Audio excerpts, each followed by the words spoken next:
Ladies and gentlemen, dear friends, dear Mr. Domfrid, thank you. Thank you very much. I'm very happy to be here today in Berlin with you, with friends. And since the 1st of July this year, you know, Republic of Croatia is the 28th member of the European Union. For Croatia, the entry into the European Union was the last great strategic goal. Croatian people have strived to attain this goal since the 1990s. In a historical short time, the Republic of Croatia has become a member of United Nations, Council of Europe, NATO, and the European Union. Many things made the Croatian accession negotiations unique, the most difficult, the most demanding, complicated, unlikely. The negotiations had many ups and downs. During that time, Croatia had invested a lot of effort and energy into proving that it is a member of the European family. Many segments of the society have been changed irrevocably. Back in 2004, Croatia attained candidate status. From then to 2008, we had negotiated slowly and sluggishly. Then the negotiations stopped. They were blocked because of an unsolved bilateral issue with our neighboring state, Slovenia. The problem formed around a border dispute, because of which Slovenia blocked 14 of 35 chapters in the negotiation treaty.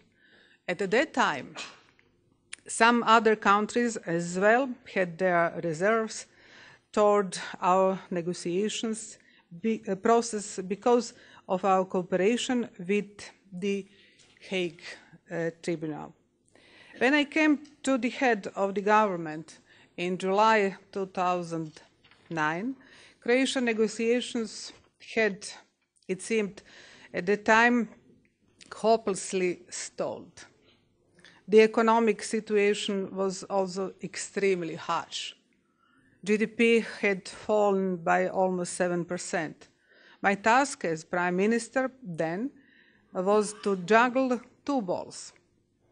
On the one hand, something needed to be done for the economy, and the other hand, we had to unblock the negotiations. The condition for unblocking the negotiations was to solve the border dispute with Slovenia. For more than 18 years, that dispute had not been resolved, and it seemed that no one had the strength to push it towards resolution.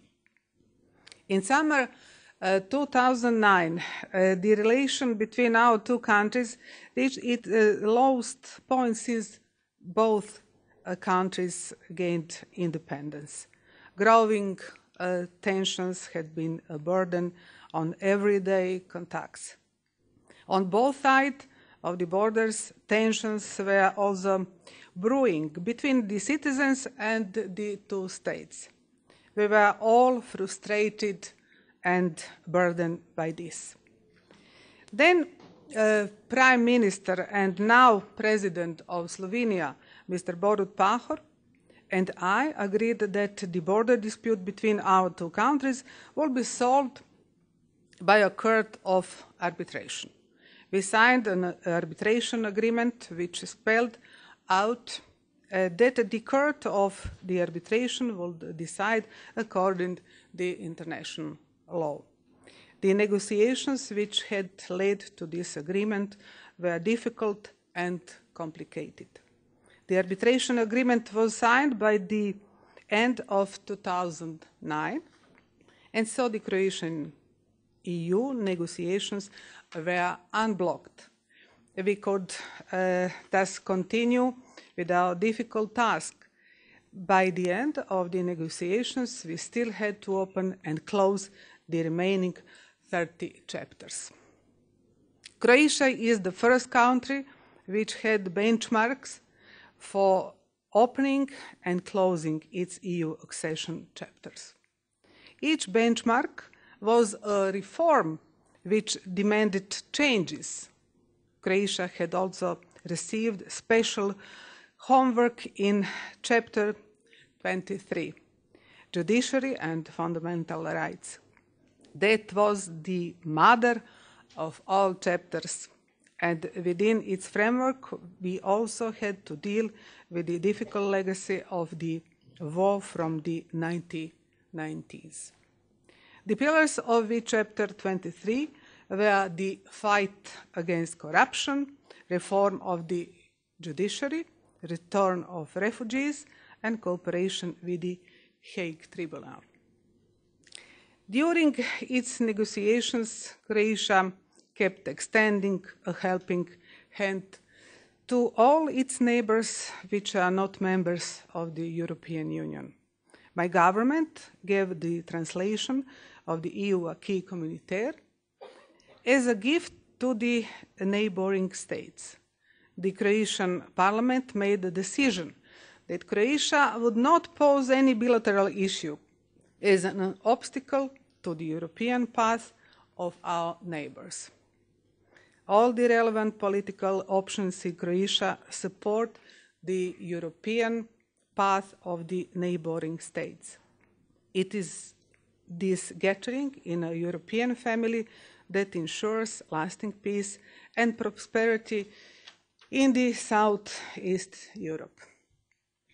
I will be happy if the Croatian path to acceding to the European Union becomes a role model for how to successfully complete this difficult task. Croatia is proof that the reforms pay off.